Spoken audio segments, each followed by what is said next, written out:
मध्ये हे देरोली बकुल आश्रम आहे. स्वच्छ सगळी सोय असलेला आणि याला काही कथाही आहे.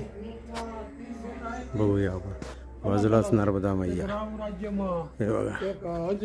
नर्मदे नर्मदे नर्मदे हे माणसं आहेत.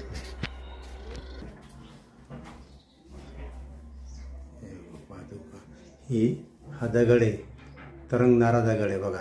नर्मदेत बरोबर तरंगत इथं आला, त्याची पान प्रतिष्ठा केली आणि इथं मंदिर बांधलं व्यवस्थित. बघून घ्या.